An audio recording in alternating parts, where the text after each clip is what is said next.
श्रद्धा और विश्वास कहानी में आपका स्वागत है। एक सेठ बड़ा धार्मिक था, संपन्न भी था। एक बार उसने अपने घर पर पूजा पाठ रखी और पूरे शहर को न्योता दिया। पूजा पाठ के लिए बनारस से एक विद्वान शास्त्री जी को बुलाया गया और खान पान की व्यवस्था के लिए शुद्ध घी के भोजन की व्यवस्था की गई, जिसके बनाने के लिए एक महिला जो पास के गांव में रहती थी को सुपुर्द कर दिया गया। शास्त्री जी कथा आरंभ करते हैं, गायत्री मंत्र का जाप करते हैं और उसकी महिमा बताते हैं। उसके हवन पाठ इत्यादि होता है। लोग बाग आने वाले और अंत में सब भोजन का आनंद लेते घर वापस हो जाते हैं। ये सिलसिला रोज चलता है। भोज्य प्रसाद बनाने वाली महिला बड़ी कुशल थी। वो अपना काम करके बीच बीच में कथा आदि सुना लिया करती थी। रोज की तरह एक दिन शास्त्री जी ने गायत्री मंत्र का जाप किया और उसकी महिमा का बखान करते हुए बोले कि इस महामंत्र को पूरे मन से एकाग्रचित होकर किया जाए तो भव सागर से पार जाया जा सकता है। इंसान जन्म मरण के झंझटों से मुक्त हो सकता है। खैर, करते करते कथा का अंतिम दिन आ गया। वह महिला उस दिन समय से पहले आ गई और शास्त्री जी के पास पहुंची, उन्हें प्रणाम किया और बोली कि शास्त्री जी, आपसे एक निवेदन है। शास्त्री उसे पहचानते थे। उन्होंने उसे चौके में खाना बनाते हुए देखा था। वो बोले, कहो, क्या कहना चाहती हो? वो थोड़ा संकुचाते हुए बोली, शास्त्री जी, मैं एक गरीब महिला हूँ और पड़ोस के गांव में रहती हूँ। मेरी इच्छा है कि आज का भोजन आप मेरी झोंपड़ी में करें। सेठ जी भी वहीं थे। वो थोड़ा क्रोधित हुए, लेकिन शास्त्री जी ने उन्हें बीच में उन्हें रोकते हुए उसका निमंत्रण स्वीकार कर लिया और बोले, आप तो अन्नपूर्णा हैं।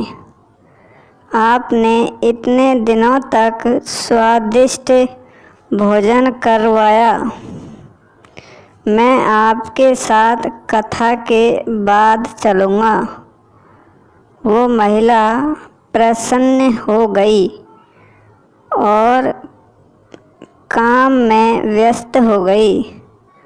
कथा खत्म हुई और वो शास्त्री जी के समक्ष पहुंच गई। वादे के अनुसार वो चल पड़े। गांव की सीमा पर पहुंच गए। देखा तो सामने नदी है। शास्त्री जी ठिठक ठिठक कर रुक गए। बारिश का मौसम होने के कारण नदी उफान पर थी। कहीं कोई नाव भी नहीं दिख रही थी। शास्त्री जी को रुकता देख महिला ने अपने वस्त्रों को ठीक से अपने शरीर पर लपेट लिया। वह इससे पहले कि शास्त्री जी कुछ समझते उसने शास्त्री जी का हाथ थामकर नदी में छलांग लगा दी और ज़ोर ज़ोर से ओम भूर्भुवः स्वः, ओम भूर्भुवः स्वः बोलने लगी और एक हाथ से तैरते हुए कुछ ही क्षणों में उफनती नदी की तेज धारा को पार कर दूसरे किनारे पहुंच गई। शास्त्री जी पूरे भीग गए और क्रोध में बोले, मूर्ख औरत, ये क्या पागलपन था। अगर डूब जाते तो। महिला बड़े आत्मविश्वास से बोली, शास्त्री जी डूब कैसे जाते, आपका बताया मंत्र जो साथ था। मैं तो पिछले 10 दिनों से इसी तरह नदी पार करके आती और जाती हूँ। शास्त्री जी बोले, क्या मतलब। महिला बोली कि आप ही ने तो कहा था कि इस मंत्र से भव सागर पार किया जा सकता है, लेकिन इसके कठिन शब्द मुझसे याद नहीं हुए। बस मुझे ओम भूर्भुवः स्वः याद रह गया, तो मैंने सोचा भवसागर तो निश्चय ही बहुत विशाल होगा, जिसे इस मंत्र से पार किया जा सकता है। तो क्या आधा मंत्र से छोटी सी नदी पार नहीं होगी। और मैंने पूरी एकाग्रता से इसका जाप करते हुए नदी सही सलामत पार कर ली। बस फिर क्या था, मैंने रोज़ के 20 पैसे इसी तरह बचाए और आपके लिए अपने घर आज की रसोई तैयार की।